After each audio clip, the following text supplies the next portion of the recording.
What's going on, everyone? Welcome back. And if you're new here, or new to worm farming actually, and still trying to decide if worm farming is right for you, I'm going to show you just how easy it can be.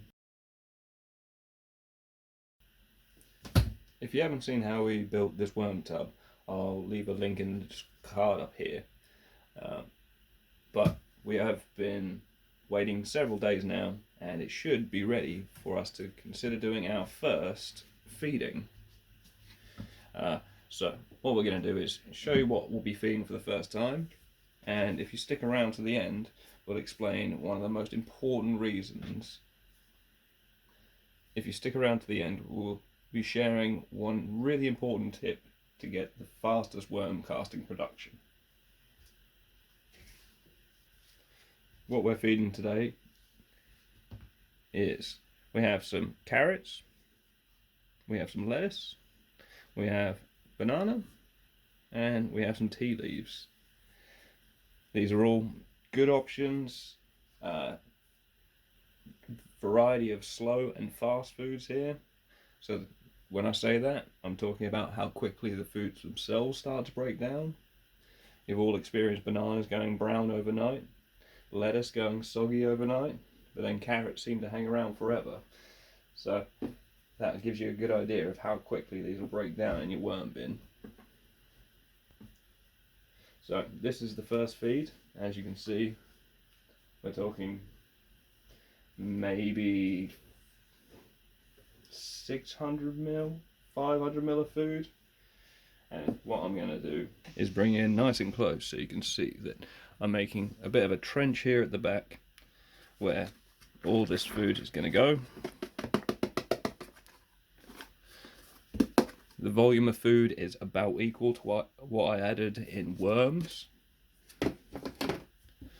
Now we're going to cover it back over with some of the bedding and give it a good mixing up. This is again just to get those inoculation points all covered, get all the microbes spreading around in there, and then again cover with lots of brown material. If you get a nice layer of brown material on top, it helps prevent pests from being attracted to the food that you've just put in. And you may be asking yourself, okay, so I've added about the same volume of food as there are worms in the bin, but how often should I be feeding these worms? Now, as a rule of thumb, I would recommend checking every 3 days. This is a good period where you're not disturbing them too often, because like when we set up this bin, they're going to take some time to settle after we turn it every time. So checking it every 3 days I recommend, because usually they'll go through this amount of food in that time. Now, the real big tip that you've probably all been hanging around for, first, if you're enjoying this content, please leave us a like, and if you're into worm farming and looking to learn more about how to be greener around the place and that shouldn't cost you a packet, consider hitting the subscribe button down below. It'd be really appreciated. Now, the one big tip about getting the faster production of worm castings from your worm bin is going to be particle size. I'm going to unturn this again, but you might have seen the common denominator between all the food sources we have given.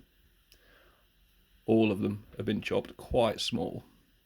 I could have gone as far as to blend them, but for this process I thought it would look much more attractive for you to see the foods. But the smaller the particle size, the faster your worms are going to get through it.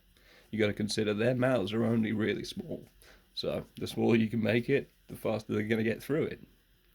So just a really short video for you today, guys, and thank you very much for your time, and we'll see you in the next one.